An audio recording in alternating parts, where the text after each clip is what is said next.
digitaljamsessions.com. Hello and welcome to this Digital Jam session.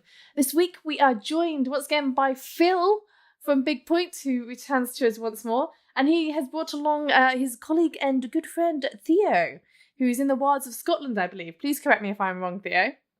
Yes, I could say it's probably in the wilds of Scotland, yeah. Why don't you explain a little bit more about who you are and what you do? Theo, why don't we start with you so you can explain a little bit more context about what it means to be in the wilds of Scotland? Well, it's certainly a risky business anyway.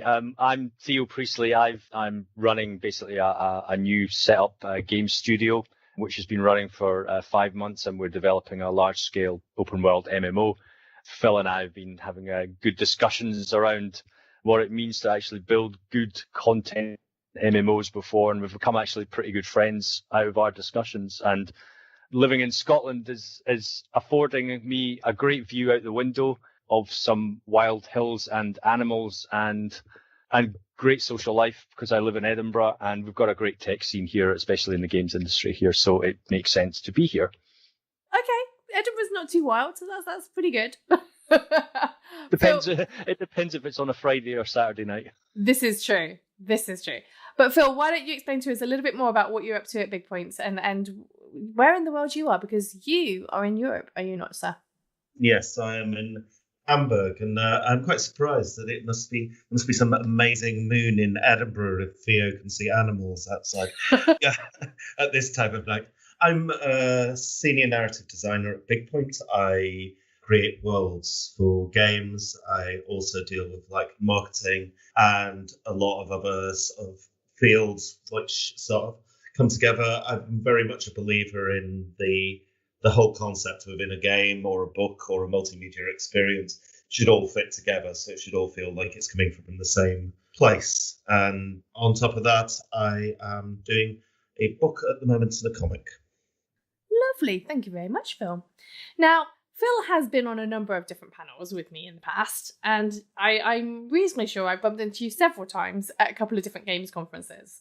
And what we were going to discuss today was actually one problem that perhaps is not discussed quite often enough, but certainly for those of us who are required to attend these things, be it as speakers or in the guise of representing our companies, there are simply too many conferences to attend, whether this is in the games industry or, more importantly, the VR industry right now. It feels like there's literally one conference every single day.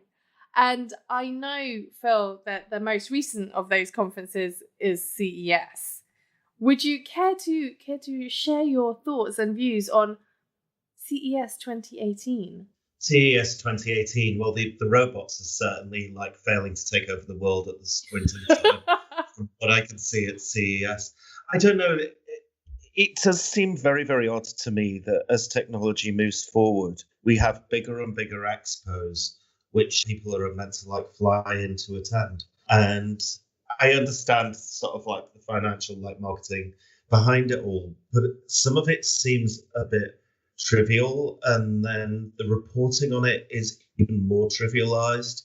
So sites like the BBC, to be honest, have been concentrating on chessboards that move themselves and things like this. Almost fax machines. Oh no, sorry, they're mini printers, so you can send messages to your mum. And it really, really feels banal and a little pointless, when what I really, really want from these conferences is I want the closed down nitty gritty. I want to be able to access everything from across the world and just get in there and chat about things. And I think, Tanya, you and me have been a number of sort of online sort of conferences where we've both been there talking, and it's really, really helpful. I think you meet more people, and we're a global community, and we should start acting like one.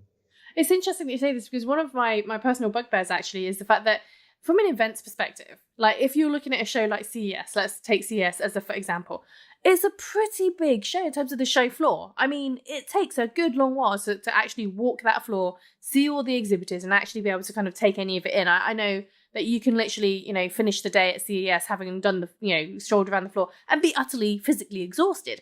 And that's not unusual for any of the major tech conferences or tech shows. Likewise for any of the major gaming shows. And it kind of still boggles my mind ever so slightly that for some reason, the events industry does not seem to want to adapt to the technology it is actually showcasing.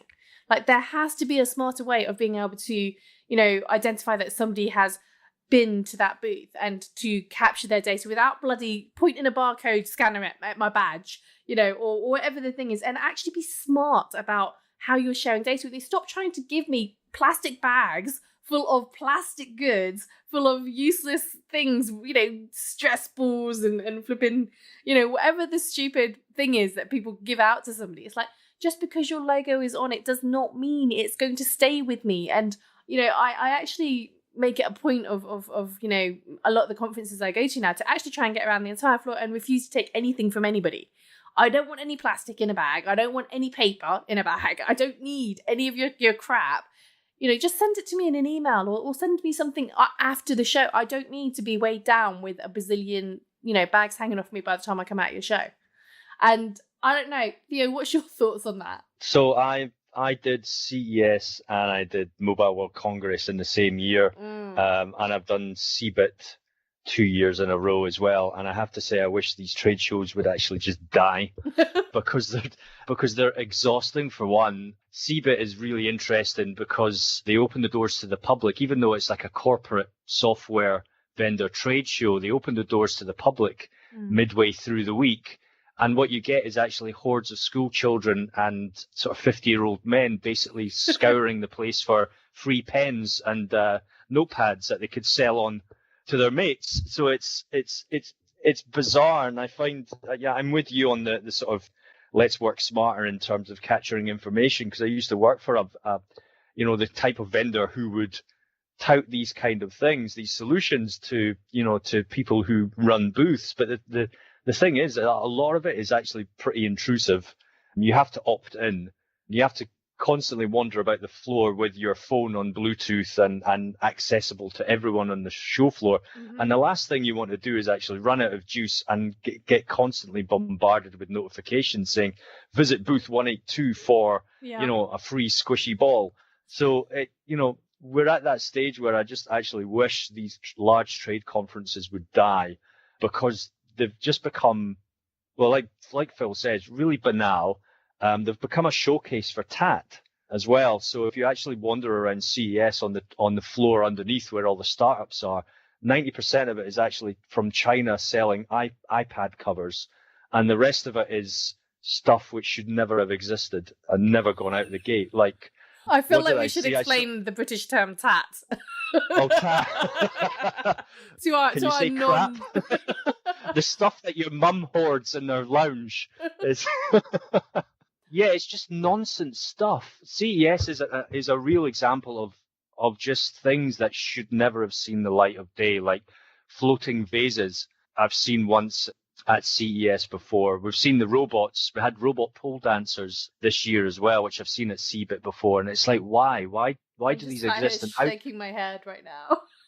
Yeah, and there was another one. What was it? Oh, that's right. It was a $300 designer baby lotion dispenser. What? And the other one was an $800. Oh God, I'll have to come back to this on that. Oh no, this is it. It was an $800 lamp that you could connect through Wi-Fi or Li-Fi with your laptop. But the thing was that the lamp had to be connected by Ethernet to your router, and your laptop had to have a USB dongle to access the actual network. So it's like I'm paying £800 to be tethered again, and I have a pretty lamp at the end of it. And I think to myself, who thought this was a really good idea? And then two, who was the idiot VC who actually agreed with them and gave them the money to actually develop a prototype? So, CES should die. What I really miss actually is the old Futurama and the World of Tomorrow sort of a World's Fair stuff that used to happen in the 50s and 60s, because in those days, they actually projected 50 years in the future and said, this is what we think the home of the tomorrow looks like in 50 years. And everyone got really excited. And you saw really futuristic concepts. Whereas now you're getting stuff which is like, this is what we think is 6 months in the future. And you're like, yawn, I don't want any of that in my home. So I think the whole thing needs to be rethought, and then the actual exhausting nature of having to walk an aircraft hangar several times just to see that one golden nugget is actually another tired format. Okay, I have to say I agree with everything you just said pretty much. But Phil, I am kind of curious from your perspective. So we've talked about all the tat, the lovely British phrase tat, that is kind of plied upon as unsuspecting attendees when we turn up to these shows. But what about the stuff that actually is good, that you've come away from a show and you're just kind of gone, actually, you know what? I'm kind of glad that somebody was handing that out. Has there ever been a thing that you've come away from a show and just kind of gone, you know what? I'm going to keep that. Is there a thing? No. There's some. So I mean, surely these big sort of conference centres are for what segways were made for. And why do they always hold them in like conference centres where they've got no idea about how to like provide an internet for a large group of people, so it always like falls over at some point in time. And obviously they don't have any IKEAs nearby, because as like Theo said, it's like school children and like old men trying to get pens when like IKEA has a large supply of pencils that you can take at any point. And I'm racking my brains now. I've gone to conferences and I've got amazingly valuable things out of the talks. Like I was at Worldcon last year in Helsinki, amazing event, and I'd recommend it to everybody because it was just talk after talk. I usually, anytime I go somewhere in the world, I'm always like, I must explore a little bit and see some of this place. I didn't do that in Helsinki, and that was bad on me, but also because the conference was just so rich in talk upon talk. I could have gone there 3 times over and I'd have really, really enjoyed it. It's, for me, the networking and engaging with people. I still don't quite understand why business cards exist in this day and age when people have mobile phones with them. It's just like, I find it much easier to just add somebody on Twitter or just give them my That's what LinkedIn email exists address. for, though, right? Yes, but then LinkedIn itself isn't exactly the best designed website in the universe. This is true, but I do find it quite amusing when people go, I don't have any business cards left. And then people will look at each other blankly and go, oh, what will we do? And you're standing there kind of thinking, you have a mobile phone in your hand right now. but this is exactly the same thing that Theo was talking about the expos of the past and really, really predicting the future and taking that chance. And the terrible, terrible fear that exists within the tech industry that they'll take the wrong step and do something, which means that things get signed off. All this tat, as Theo used the word correctly, makes things like CES feel like a bit of a shit show because you've just got all this rubbish thrown in front of you, which is absolutely pointless. It has absolutely no relevance. I've seen the car of the future a million times over, and it looks generally the same. And there's nothing there which is talking about this. I remember going to a conference on VR that Sony did, and this was when Sony were just like releasing the VR for the PlayStation 3, and it was just like, oh no, it was the 3D that they were releasing for PlayStation 3, and we were really excited about this, and it was just like, oh, this is going to be amazing. And I was just like, and they were doing a talk about it in the Edinburgh Film House, which Theo will know well. And I was like, oh, I didn't know the Film House had like 3D cameras, because I assumed that they were going to do everything in 3D because it's Sony and there's a lot of money behind it. But instead, we got an open university style lecture from the 1970s with somebody explaining to us how 3D works. And it's just like, and I was like, am I meant to report on this? It's just like, just go on Wikipedia, kids. That'll explain it to you. So yes, I think there are really, really valuable things at these conferences, but the valuable things tend to be the panel talks, they tend to be the discussions, they tend to be the groups, they tend to be people like Theo and yourself, myself talking about like our individual subjects and the things that we're really, really passionate about. Because when people have passion, when they're really, really excited and they really, really want to talk about things, then people listen. And that's always really, really positive. You know, it's interesting that you're talking about like kind of the more personal connections that are made during these shows. And I am kind of curious from the perspective of, as a, for example, one of the shows that I say this hesitantly because I'm probably going to go this year. But one of the shows I've managed to avoid an awful lot is GDC. And one of the reasons has been because there's just too much content. There's too many tracks. There's too many talks and panels and things to go and try and soak it all in by osmosis. And in fact, many times I have been told by people, you know what, you're better off not getting a ticket for the show. Just go and find a nice coffee shop and just have meetings with people outside of the show. And you don't even need to go into the conference center.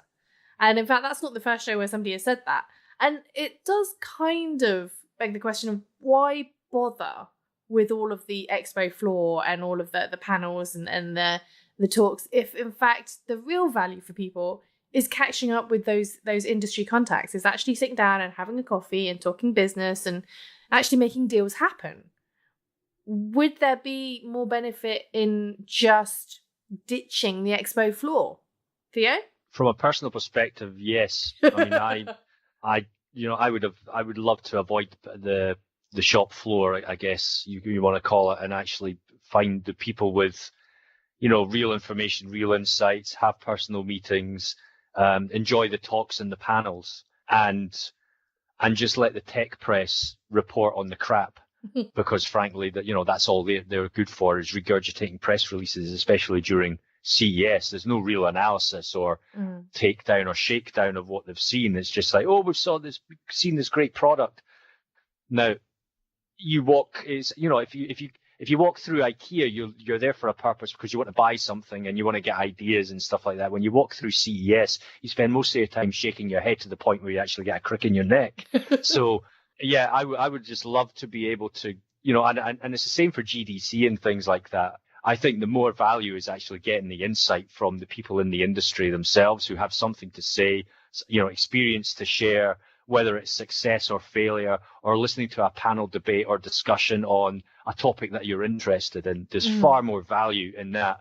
And it would be great to be able to sell tickets at expos that give you a pass to everything. Well, I'm sure they do, but most people go straight for, the super price ticket, which has access to everything. And that's what that's the only thing that these expos actually make money on, and try and force it down your throat. But personally speaking, if you were going to these kind of things, you get more value from the people rather than the objects.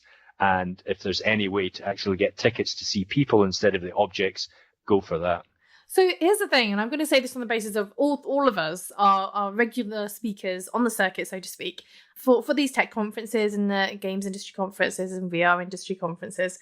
But we all speak pretty frequently at these different events. And there's two things I want to kind of discuss here. First of all, the fact that a large majority of these shows, and I'm not pointing any fingers at any particular show here, but they all know who they are.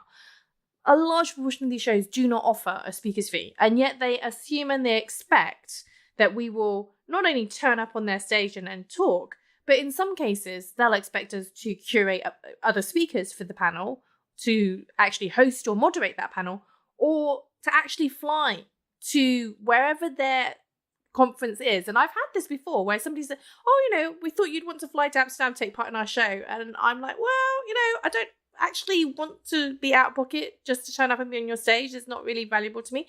And they're like, oh, but the show ticket is worth £2,000 or whatever. And I'm just like, yeah, but I wouldn't have actually come to your show in the first place if you hadn't invited me to be on your stage. So not really seeing the value there. So that's one thing, is the fact that there is this assumption that people are willing to kind of spill their guts and share their hard-earned knowledge and expertise for no good reason other than somebody has asked them to, which I find to be a little bit, of an assumption.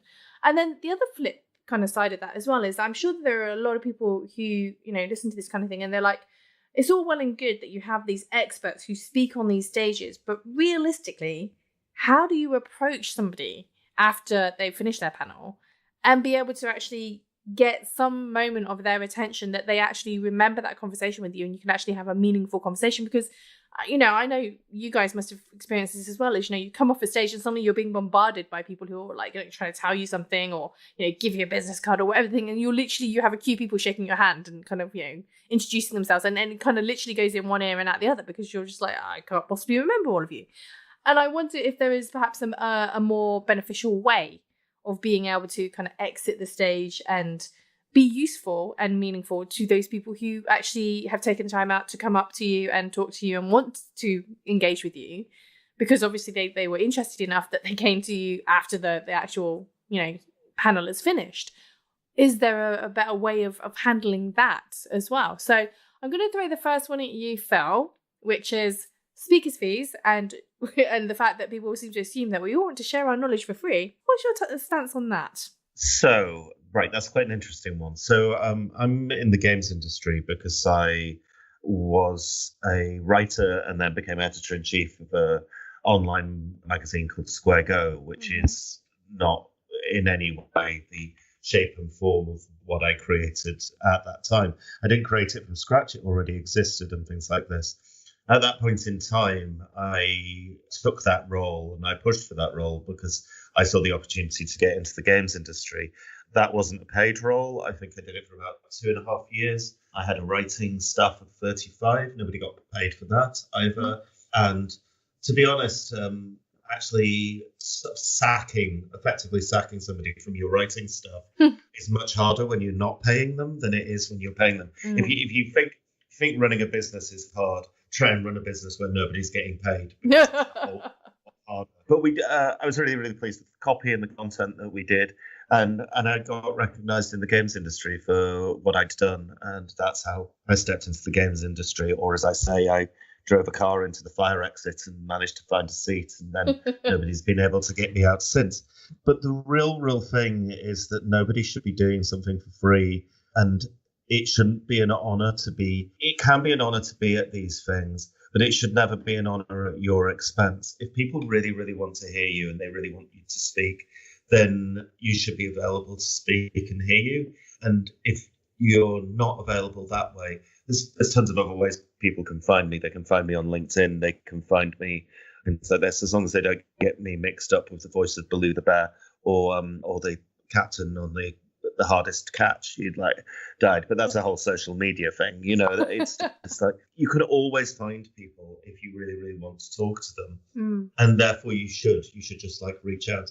And if you get a negative response from somebody, then you should step away. And but realistically, I think people should be paid. The idea that you, me, Theo can just pop anywhere just for free because, oh yes, this is amazing. It's just but there's an IKEA near me. I can get my pencils there. I don't have to go to another conference to try and get a whole set of pens, which normally don't work very well, and they are really, really shoddy. I find it interesting though that there is this attitude though that speaking at a conference or speaking on a panel isn't something that is actually work. It's not something that is deserving of payment because it's not perceived as something that, even though you're sharing your experience, your expertise, giving advice and being available and doing press or whatever the thing is that the show is asking you to do, the show are selling tickets on the credibility of the people they have on their stage. So I find it interesting that there isn't that perception or that understanding that you're taking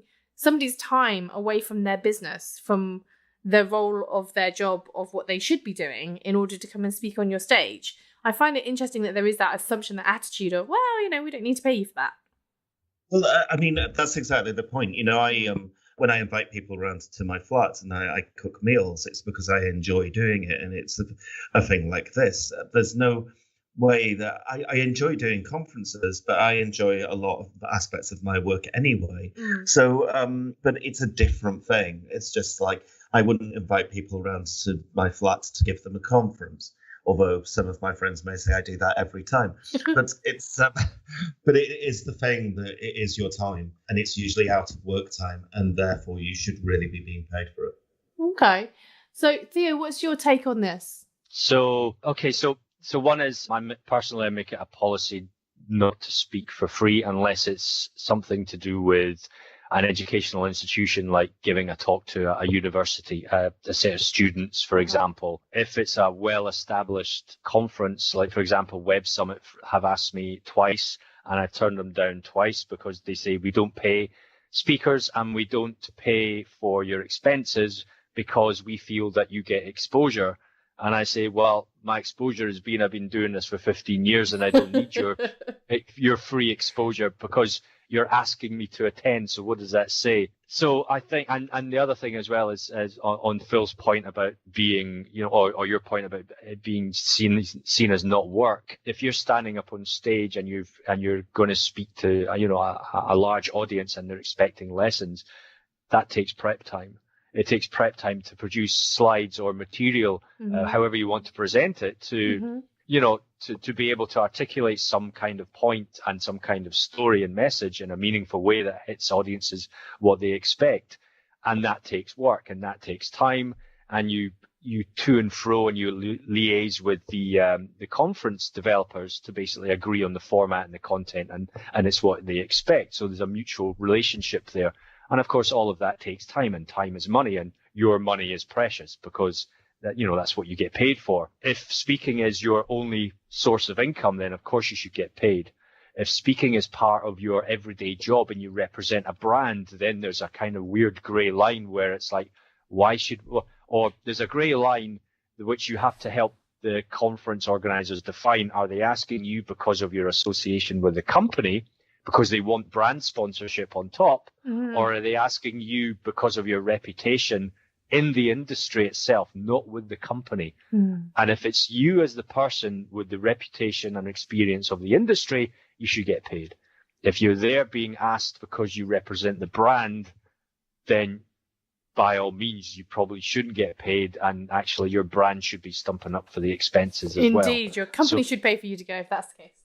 Yeah, so there's a weird grey area, but certainly as a rule of thumb, I turn down conferences who ask me to talk for free or don't even cover expenses, because I find that actually quite fairly unprofessional and pretty discourteous to do that. Maybe some of these VR conferences might learn a thing or two. But on the second question about what can we do or what should be done differently to help these people who are trying to connect with these speakers, because that's, again, 90% of the reason why somebody turns up to actually sit and listen to a panel in the first place is usually because of the speakers, or at the very least the topic they're discussing. And so how do we make that something where instead of people ending up queuing at the side of the stage, and a large proportion of those people end up having to walk away not having been introduced to you or not having the chance to actually speak to you because there's the next panel has to get on the stage, what is the way that we can kind of allow those people to get something valuable out of it, or to feel that they're able to get that connection that they're looking for? What can we do to facilitate that? What would be your thoughts on that, Phil? Let me go back to that point about business cards and say you've got this thing called a mobile phone, and I expect anybody to be at this type of conference to have a mobile phone and also to remember a charger. That's usually quite good, and by that I do not mean a horse that they're going to ride around on. So realistically, any type of slides, any type of presentation should always have your name up somewhere and a handle where you can get hold of the people. You do it at the end of these shows.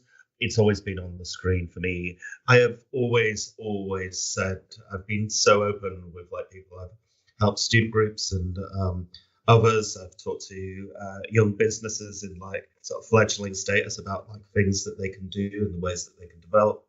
I completely agree with Theo about educational talks. I don't recognize those as necessarily having to be paid, especially when student societies have asked me to speak. I'm always really, really happy to do that. And generally, and I'm not trying to undersell myself here, generally, if you find me a really, really good coffee, then you've probably got a bit of my time. Somebody I met at Worldcon again, we went for one coffee and now we're really, really good friends. So it's just and so I'm always willing to give the time to the people who want to talk to me. I'm willing to give it to them for a period of time after that conference as well. But if they suddenly come back sort of 6 months later and say, well, I saw you at this conference and I really, really wanted to talk to you, but it's taken me 6 months to get back in contact with you. Yeah. It feels a bit more like a stalker than somebody who's actually interested in chatting to you. Yeah. And I'm a bit more reticent about getting into conversations much later in the day.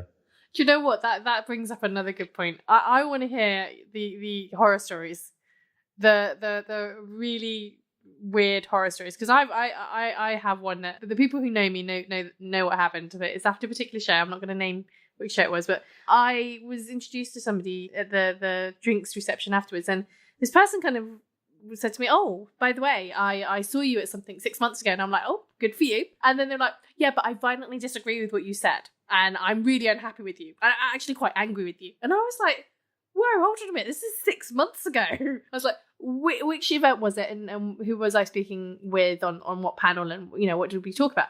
And this person told me, and I was like, there was a Q&A section on that, if I recall rightly. And they're like, yes. And I'm standing there thinking, why would you not just tell me then that you had an issue with what I was saying? If you felt the need to disagree with me, that would have been the time to do it. Not wait until you bump into me at random 6 months later to tell me that you're deeply unhappy with what I said. So I'm curious, what's been the weirdest experience as a speaker, as a public speaker? What's been the weirdest experience for you? I'll start with you, Theo. Oh, blimey. I guess so the type of speaker I am, I never turn up with a suit, I guess. So I was in China last year for a big conference, and it was my first time in China, but let's just say the communications between the event organizers and the chaperones and with the speakers was actually pretty sparse. So we were running on barely any information in terms of etiquette, in terms of what we should turn up with, how we presented and whatnot. Actually, what we were invited to speak, and then we found out that we weren't actually speaking. It was really just panel discussions. Mm-hmm. And then there was one was fairly informal panel discussion, and I'm a really informal speaker, so I turn up with a jeans and a t-shirt and whatever, because I want to feel comfortable at these things, especially if you're going to be there over a couple of days under spotlights and things. But what I didn't realize was on the second day, I was actually speaking on a panel with the chairman of Foxconn, and they said you must wear a suit. And they told me this 15 minutes after I landed in China. And I said, you're telling me this now on the day before I'm actually speaking in front of this audience that I'm required to wear a suit, and I'm in a country that I know nothing about in terms of where I can get a suit, how to speak the language. And it was really, at that point, it highlighted to me the massive cultural divide between sort of East and West. And if you're a stranger in a strange land and you're landed with something that you have to, suddenly adapt to, how difficult it was from a language barrier perspective to explain to someone, I have like 3 hours to find a suit. Try and help me, please. So I think that was an interesting thing from a cultural perspective, and a bit of a disaster that was waiting to happen, and partly my fault, because I should become more prepared. But I've started to travel really light to these events because I hate having luggage going around the carousel and waiting 20 minutes for it never to arrive. Oh, so you're like me. I can't bear putting stuff to actually check it in. I'm like, if it's not carry on, I'm not doing it. yeah, exactly. Yeah, so that's and then maybe just you've sent your slides across and whatnot, and then the presenters or the organizers have actually kept like the 3 versions before, and that's what you're presenting to, and you're like, Christ almighty, Yeah. I ditched that 3 weeks ago and now I'm having to go back to it. So it's little foibles like that, but the China one was quite an interesting experience in itself. Okay, well, you just reminded me of a classic that happened to me at the O2. I was speaking at a thing, and it was very casual. It was supposed to be like mentoring young people. It's like a young person's thing. So I'm speaking to large groups of young people, and a few brands are thrown into the mix for good measure. So I'm wearing casual jeans and boots and with a shirt, and I don't I'm casual. And someone's like, "Do you want to go to the reception dinner afterwards?" I'm like, "Sure, it's fine. Am I okay like this?" And they're like, "Yeah, be fine." I turn up. His Royal Highness Prince Charles is the guest of honor, and I'm like in my jeans and my boots. I'm like, "Great, thanks for telling me I'll be meeting royalty in my jeans and my boots. Thank you so much." But Phil, what about you? What's been the epic moment that you remember from conference speaking circuits? Oh God! So I've done a lot of interesting conferences, because I've done a lot of interesting in my life. I did do one where somebody was debating the point with me for 40 minutes after a talk, and I was like, there are other people who want to talk to me, but this person wouldn't give up to the point of like following me into the toilets, and then and then sitting in the cubicle next to me and still relaying his points of view. That was interesting. And yes, I think the best ones I've ever done are schools. Schools are amazing because I've done sort of like career talks at schools, and I think they're superb. They're like the ultimate training for conferences. Yeah, And cool you to go the up schools.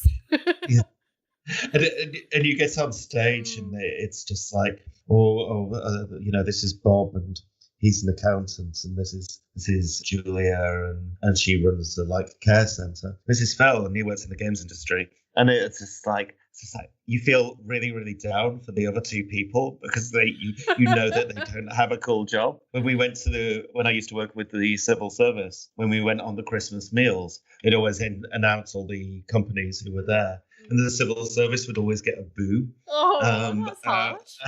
Yes, while the rest of the companies would get applause, even though possibly they had more questionable practices than a government trying to like help like the people in one way or another. So yeah, conferences are a bizarre sort of like medley. I think the more times you do conferences, the more you prepare for things. I mean, I obviously, as you know, wear a suit everywhere. You're always dressed for every occasion, Phil. Yes, well, jeans and a t-shirt, and I've got to that point where it doesn't bother me anymore, and I appreciate the situation that Theo was saying, and obviously you don't want to like offend anybody and things like this, but conferences don't tell you what you need to prepare or what you need to do, and then they tell you at the 11th hour. That's not really your fault anymore, is it? No. So it's like, for all that stuff, I get a massive buzz from like speaking to people and talking to people and sharing my points of view and getting out there, and the way that we've all been sort of talking about conferences, which is much more the panels and like the debates. That's absolutely fantastic. But if I'm at a conference and there's a sort of car manufacturer there who has this sort of amazing like setup, and I wander around their display 4 times while the forlorn men look at me with their badges on, and none of them approach me to actually like engage me in anything. Just because I look a little bit scruffy doesn't mean that I'm not rich. It's crazy. It's crazy. If you're going to send, and this comes back to another point. If you're going to send people to a conference, if you're going to send them to engage with people, then send people who are engaging. And who also don't make assumptions of people. Yes. Because the amount of times I've been to a tech show where I will walk up to a booth and, ask some initial questions, to look at the tech or whatever, and I get treated like I'm some kind of 5-year-old child that doesn't understand the basic principles of technology.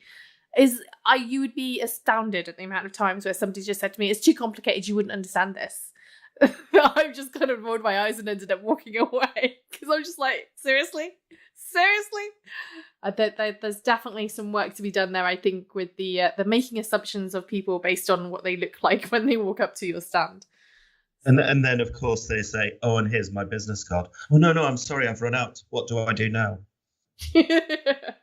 Well, it's an interesting dilemma, it has to be said. But I am curious, gentlemen, from your perspective, what is the one thing that the conference industry in general could improve upon, be that a technological thing or a cultural thing, that is just going to change the experience for us as speakers, as people who do the circuit, but also for the consumers who attend these events?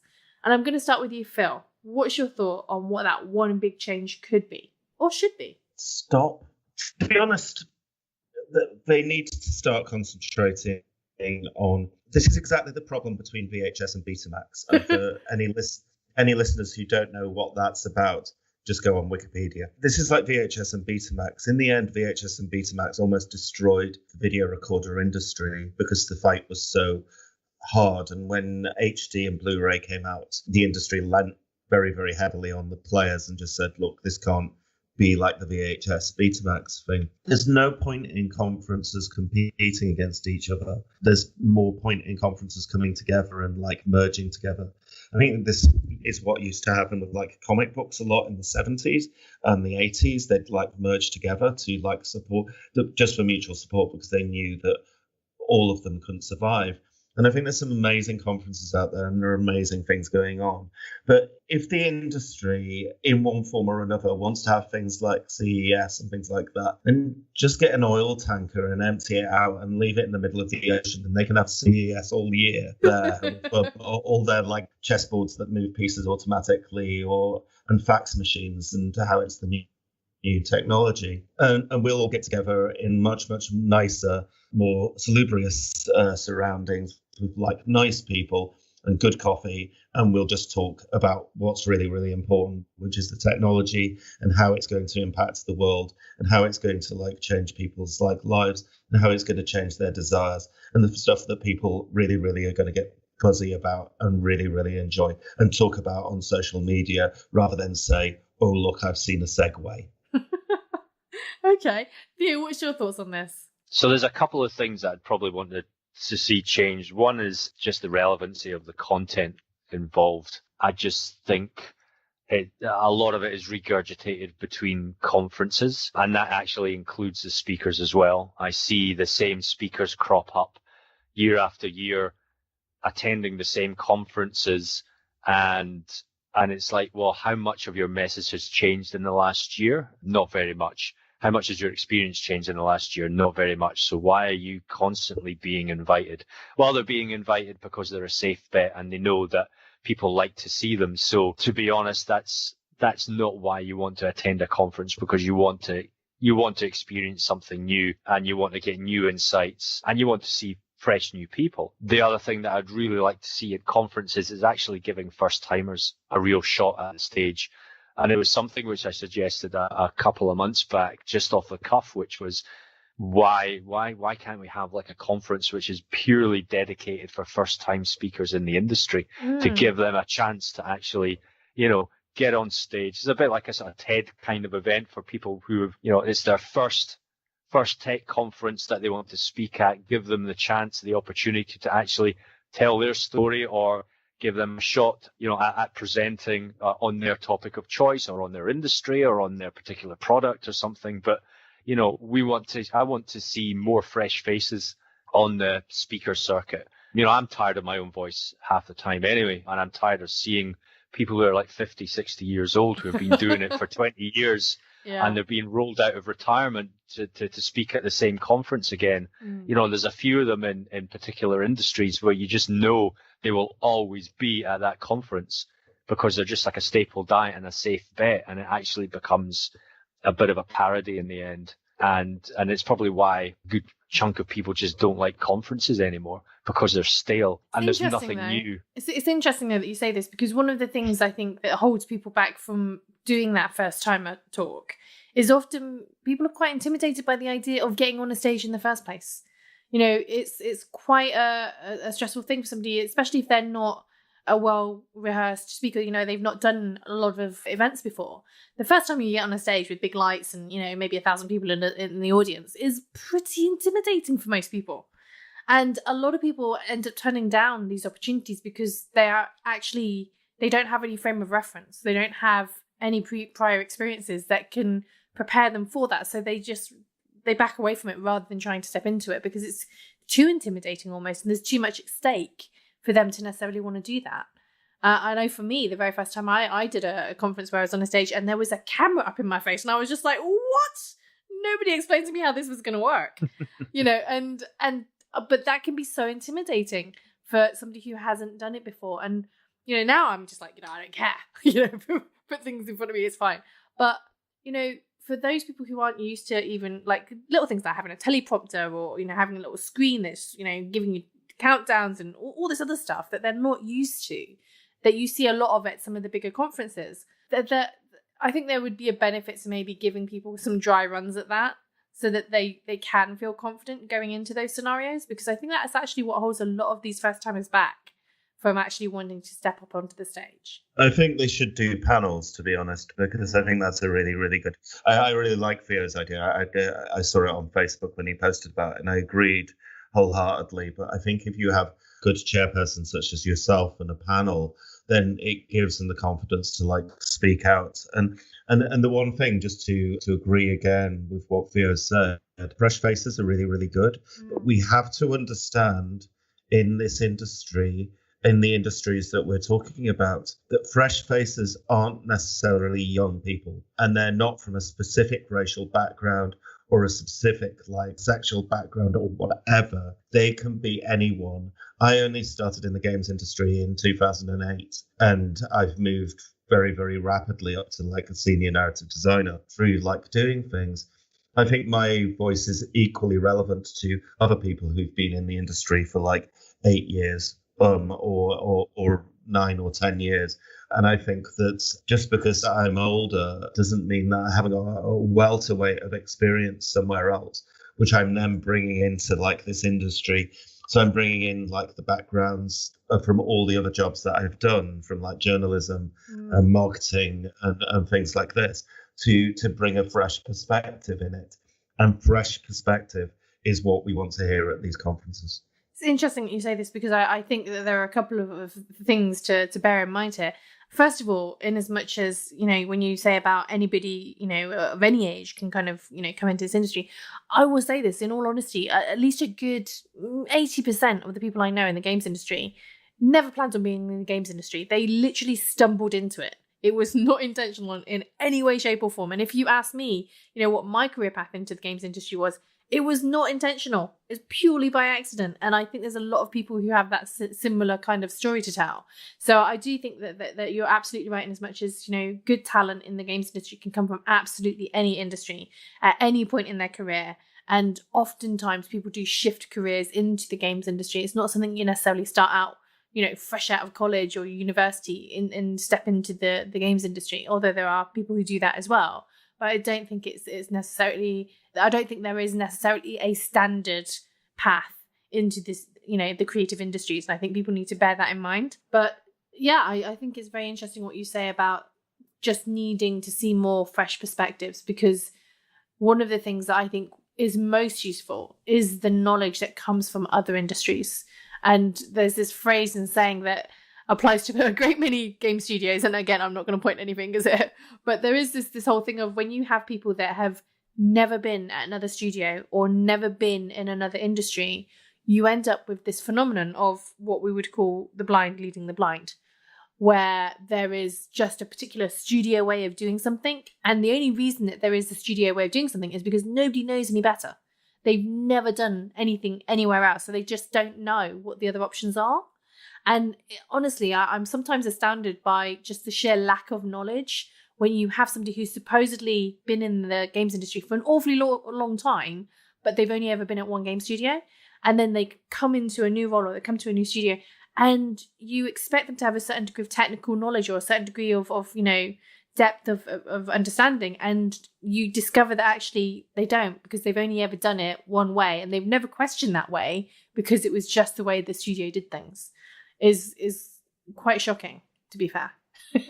But gentlemen, having said all of this, as always, we like to give our listeners a way to find out a little bit more about what you're up to, and we ask you to do that by sharing with us your social media handle of choice. What would that be, Theo? You'll probably find me lurking on Twitter most of all, so I can be found at TPRSTLY, which is basically just my name, Theo Priestley, with all the vowels removed. Really hip and cool. I thought you was being really clever at the time, right?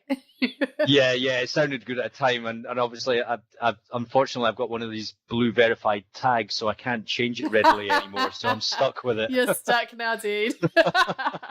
Phil, what about yourself? Sorry, I forgot my business cards. You can find me on Twitter at Philip G. Harris, that's Philip with one L, and I'm always really, really happy to chat. I'm not so prevalent on Twitter at the moment, but I have a feeling that March or April, I may get a little bit busier. So just because this particular episode has been about conferences and events, is there one particular show that you can name that you will be at this year in 2018 that you feel people should go to that show? What would be the show that you would say, people, you need to get your butt to this show? Theo? Oh, blimey. Well, I'm hopefully planning to be at GDC this year. We will actually have a booth there, so if anyone wants to hassle me, then they can hopefully find me there. Unfortunately, I don't have deep pockets for any cool after parties, but I plan to crash a few. So I think you've just ruined it by letting everybody know that you're going to crash. Oh, we're not going to visit you because you ain't got no booze. Oh dear. Phil, what about you? What's the event that people should be aware that you're going to be at? There's a small event in Edinburgh that happens every year. It's happening from the 13th to the 15th of April, called Compulsion. And Compulsion is a role-playing and board gaming convention where all the proceeds earned over the weekend go to a local charity. And I've always supported them.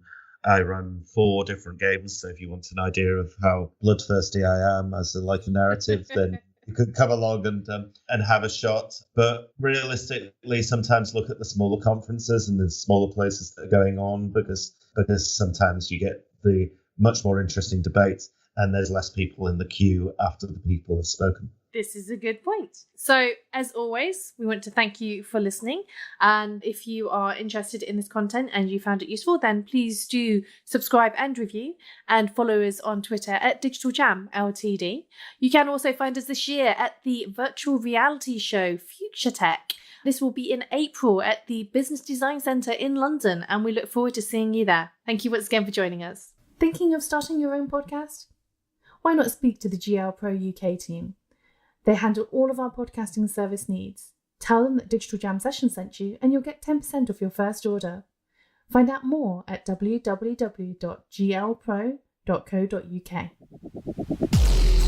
digitaljamsessions.com